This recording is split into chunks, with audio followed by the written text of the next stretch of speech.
Como acordado no início da audiência, passo a palavra para o ministro Augusto Heleno.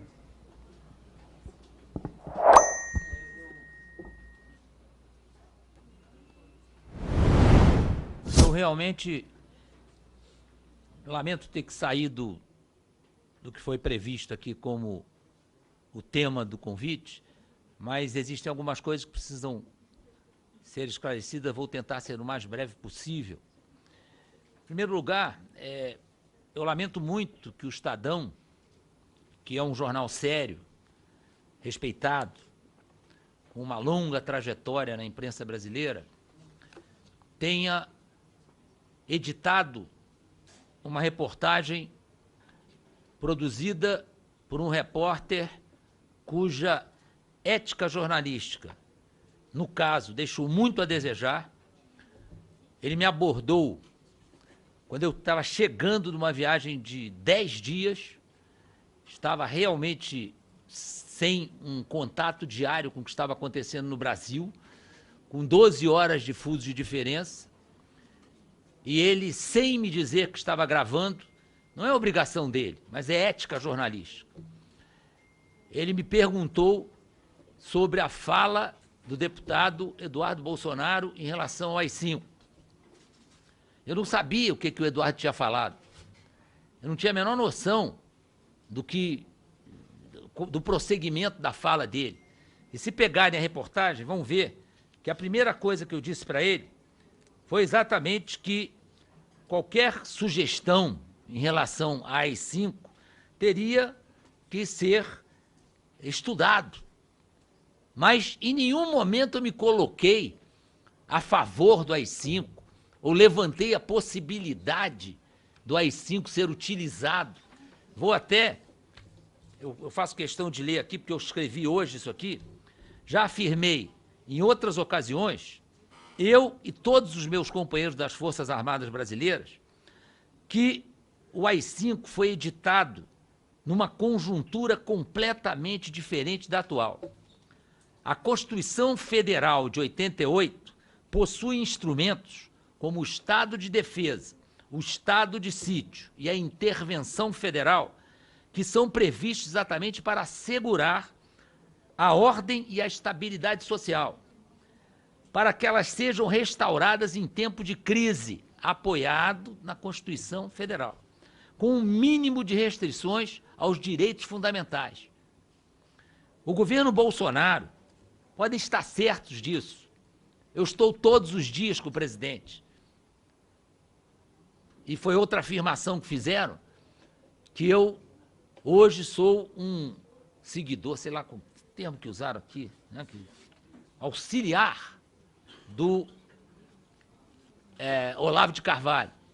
E eu hoje coloquei, e a jornalista Eliane Cantanhede transcreveu exatamente o que eu disse a ela, que se eu encontrasse, se tivesse aqui o professor Olavo de Carvalho, que é um homem respeitado doutrinariamente, mas se eu ouvisse aqui, eu não era capaz de identificar exatamente quem era.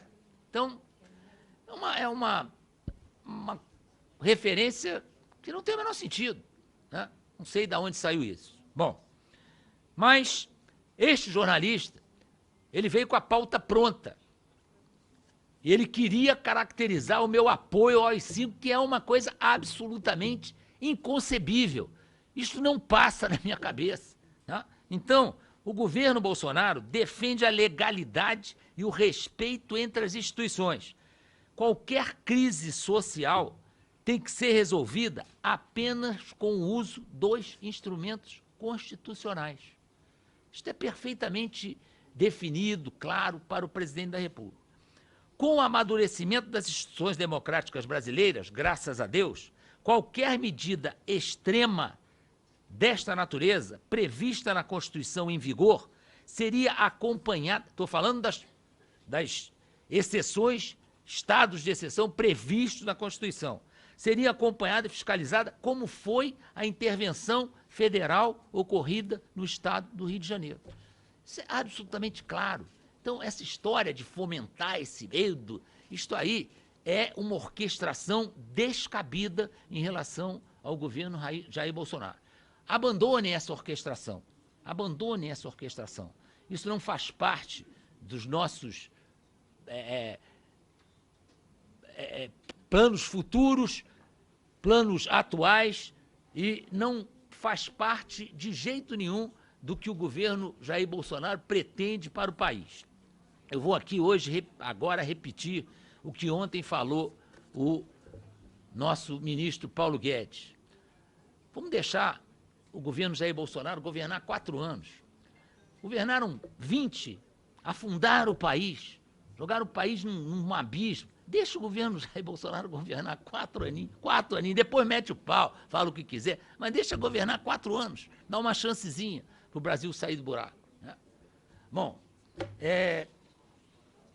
e faço questão, eu não vou entrar em polêmicas sobre história do Brasil, mas eu vou defender alguém de quem eu fui ajudante de ordens, que é uma função, na época, privativa de capitães. Eu era capitão, eu tinha 27 anos de idade e fui ajudante de ordem do general Silvio Frota. O general Silvio Frota, isso é só lerem o livro dele, Ideais Traídos, que é transcrição da verdade de tudo que aconteceu com ele. Na cabeça do general Silvio Frota, jamais passou a ideia de dar um golpe contra o presidente Ernesto Geisel. Sob minha palavra de honra, pela felicidade dos meus netos, jamais o general Silvio Frota teve na cabeça qualquer tipo de golpe contra o general Ernesto Geisel. Tanto é que o documento de despedida do general Frota estava escrito 5 meses antes, porque ele sabia que ia ser demitido. E já tinha um documento de despedida onde ele não faz nenhuma referência a dar um golpe de Estado. E ele teve o apoio, no dia em que houve a sua demissão, de 3 comandantes de unidade, que eu vou me forçar de dizer quem foi, quem quiser leia o livro dele, 3 comandantes de unidade de Brasília que se apresentaram prontos para fazer o que ele quisesse. E ele renegou qualquer tipo de reação à sua demissão. Então, as acusações ao general Frota, que era um homem incorruptível, que é uma coisa difícil no nosso país, lamentavelmente, ele era um homem incorruptível, ele jamais teve intenções golpistas, jamais. Então, essa acusação é uma acusação infundada e extremamente ofensiva à memória do general Silvio Frota. Então, isso não tem nenhum fundamento. Eu posso lhe garantir, deputado Ivan Valente, que isso não tem fundamento. O general Frota, em nenhum momento, pensou em dar o golpe no general Geisel. Jamais passou na cabeça dele. Posso lhe garantir. Ele teria até condições de fazer isso, mas nunca pensou nisso. Não era do seu feitio. Não era do seu feitio. Ele era um militar extremamente leal e ele jamais faria isso em relação ao presidente da República. Então, eu queria sair exclusivamente nesse momento do tema e gostaria agora de voltar para o tema para o qual eu fui convidado para comparecer aqui nessa comissão. Concedo a palavra à nobre deputada... Estou devendo... Não, desculpa, presidente, eu estou devendo as respostas ao deputado Vitor Hugo. É lógico que determinadas atividades, como o Terra Livre, elas precisam ser acompanhadas, porque eu preciso, como chefe do Gabinete de Segurança Institucional, cabeça do sistema de inteligência, eu preciso também estar em condições de proteger os manifestantes. Isso é uma ideia errada. Quando há a presença de forças de segurança, de elementos de inteligência acompanhando um movimento, não é monitorando, não é fazendo levantamentos de quem está fazendo, o que estão fazendo, é acompanhar o movimento para garantir a segurança dos participantes do movimento. Se eu não estiver presente, se eu não tiver gente lá acompanhando o desenrolar do movimento, fica difícil, no momento em que houver uma ruptura institucional, e aí me compete resolver a ruptura, como é que eu vou solucionar a ruptura se eu não estou acompanhando o movimento? Então, isso é fundamental, e isso é que aconteceu, né? Houve um acompanhamento, sim, porque é importante nós termos conhecimento do que está acontecendo para usarmos as nossas possibilidades de conter qualquer extravagância no momento certo. Deixa eu ver, eu acho que eu anotei as outras perguntas aqui, Vitor Hugo. Agora eu já não me lembro onde eu anotei. Mas pode estar certo que estas atuações, elas fazem parte deste acompanhamento. Não é monitoramento, não é fiscalização.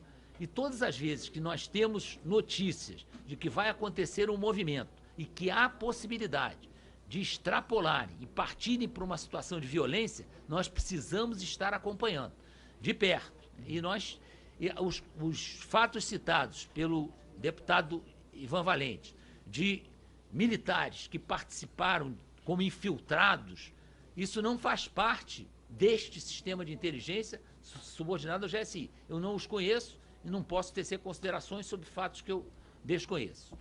Vamos lá. Muito obrigado, presidente. Nada. Dando seguimento ao nosso debate, concedo a palavra à nobre deputada Sâmia Bonfim, disporá de 3 minutos. Né? Muito obrigada, senhor presidente. Eu quero, em primeiro lugar, cumprimentar o deputado Edmilson Rodrigues pela iniciativa do convite ao general Augusto Heleno, também cumprimentar a Vossa Excelência. Vossa Excelência disse que, na verdade, o jornalista se equivocou ou manipulou, de certa forma, o contexto em que o senhor respondeu a respeito da declaração do deputado Eduardo Bolsonaro sobre a possibilidade de implementação de um novo AI-5 no Brasil, caso as organizações de esquerda que quisessem implementar no país uma dinâmica de mobilização social, exemplo do que acontece no Chile. O senhor disse que foi pego desprevenido e que foi descontextualizado. No entanto, com todo respeito a Vossa Excelência, se eu, mesmo sem saber o contexto, sou questionado alguma coisa, qualquer coisa, a respeito do AI-5, imediatamente a minha reação vai ser de repúdio ao AI-5. E de maneira nenhuma vai ser responder algo como estudar como implementar. Tem que estudar para ver como é que isso vai ser implementado. Porque isso significa que, de alguma forma, o senhor flerta com a ideia e com a possibilidade que acha que é natural, uma possibilidade de implementação de um modelo que, no Brasil, significou cassação de mandatos, perseguição, tortura, fechamento do Congresso. Foram os piores anos da política no Brasil, que muita gente chora e sofre até hoje em função do que aconteceu naquele contexto.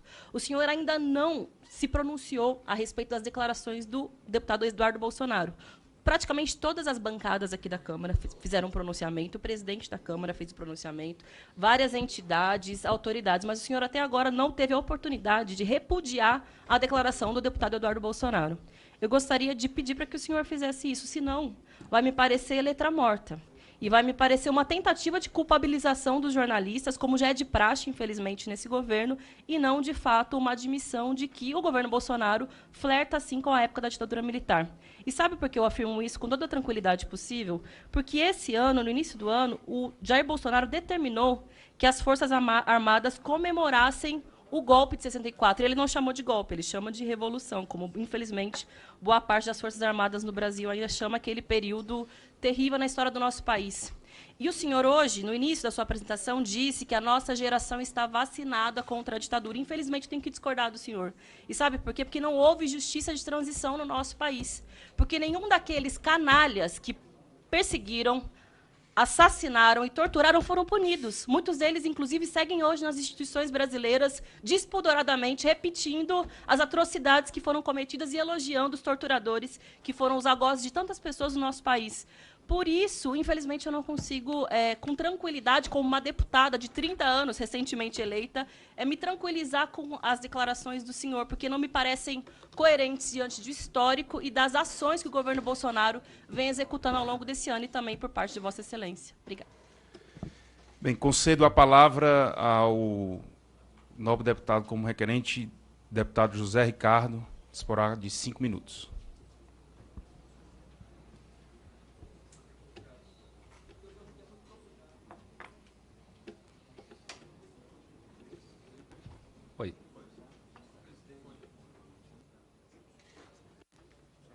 Oi, vamos lá.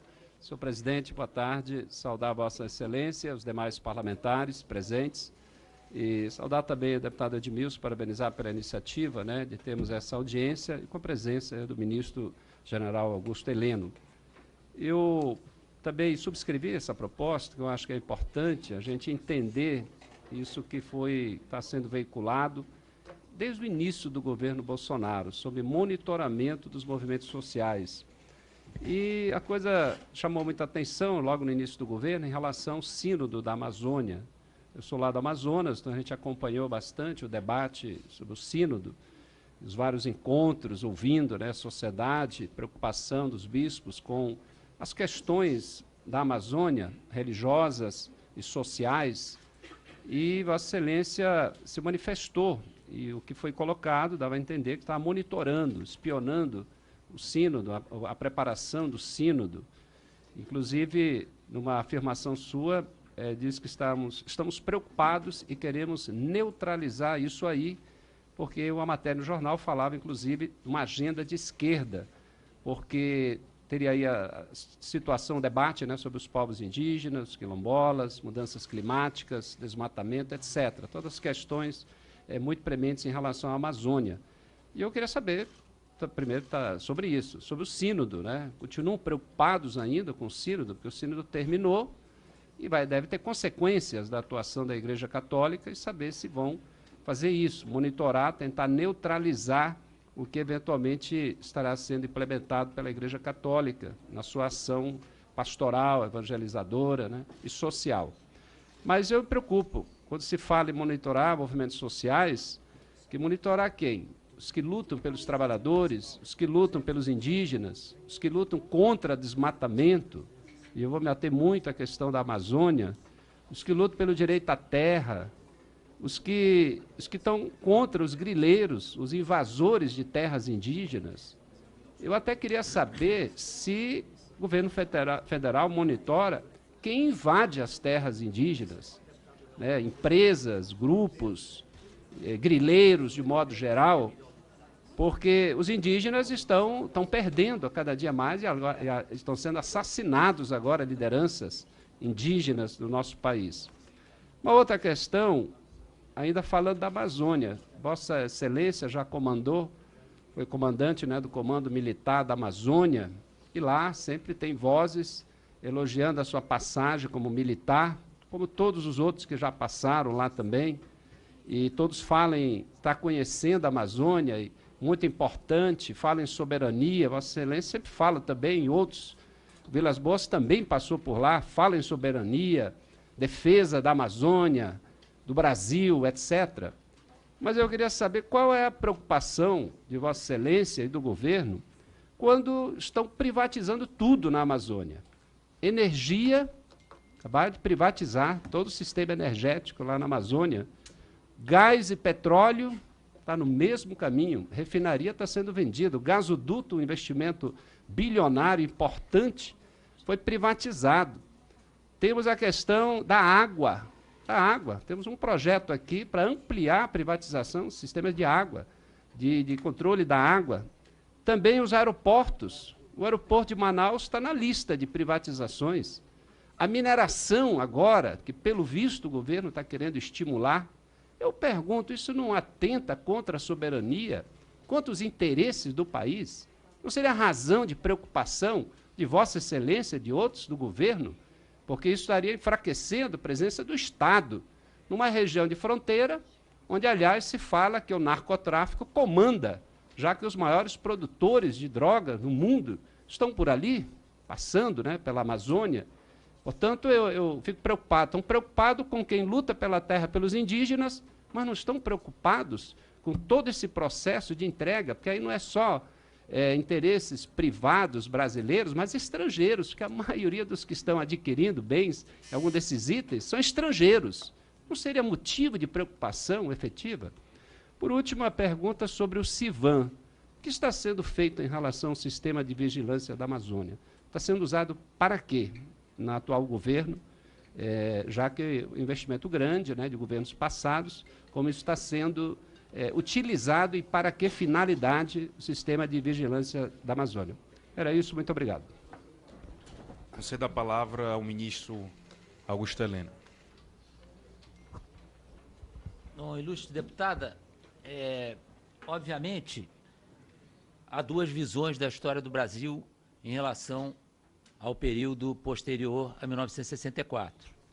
Para a senhora foi um golpe, na minha opinião, não foi golpe, foi uma contra-revolução. E para mim é obviamente, para mim isso é uma obviedade que se não houvesse a contra-revolução, hoje o Brasil seria uma grande Cuba, né? Eu nem vou dizer o nome, que é um nome feio, né? O aumentativo de Cuba. Mas hoje nós seríamos uma grande Cuba se não tivesse acontecido a contra-revolução de 1964. São visões diferentes da história. A história tem sido escrita quase que exclusivamente pela esquerda. Então, nós precisamos escrever a história vendo pelo outro lado. A senhora foi doutrinada pela esquerda. A sua posição é clara, é a posição que a esquerda adotou em relação à história do Brasil. A minha é clara, é a posição que eu... Como? Eu não podia fazer isso. Você tá falando, a senhora está falando uma coisa que... exatamente. Presidente, vai virar um debate aí, presidente. Muito bem. Mantenha a palavra do ministro Augusto Heleno. Essa radicalização não interessa a ninguém. Interessa à esquerda só. Para nós não interessa essa radicalização. Nós queremos um outro Brasil. Um outro Brasil, porque o Brasil que foi nos entregue está muito ruim, foi muito mal entregue. Então nós queremos um outro Brasil. Então isso aí nós vamos passar 10 dias discutindo e não vamos chegar a conclusão nenhuma. São posições diferentes em relação à história. Não é só o Brasil que tem essa posição, vários países do mundo têm essa posição. Então não adianta, essa discussão é inócua, né? Porque muitas coisas que foram feitas do mesmo jeito que a senhora nos acusa de torturadores, e eu não posso estar incluído nisso aí, porque eu era um mero tenente, mas nunca participei de nada disso, mas essa sua colocação de terrorista, de torturador, não sei o quê, nós conseguimos, com o período militar, fazer uma anistia que levou uma terrorista à presidência da República e vários terroristas a cargos relevantes da República. Então, como? Não, vários cargos importantíssimos da República que foram preenchidos por terroristas, sabidamente terroristas, né? Então, isso é uma questão de visão, é uma questão de lado. Nós estamos em lados diferentes, mas nem por isso nós não podemos trabalhar pela grandeza do Brasil. É só a gente abdicar dessas convicções e trabalhar pelo Brasil. Eu não vou ficar defendendo isso porque não me interessa. Em relação ao sínodo.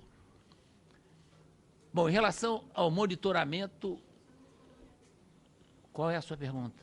Desculpa, mas o senhor não respondeu a minha pergunta. Se o senhor também repudia as declarações do deputado Eduardo Bolsonaro sobre o réplica, presidente. Deputada, você passou... Não, Deixa eu aí perguntar. a palavra está facultada ao ministro Augusto Heleno, por favor.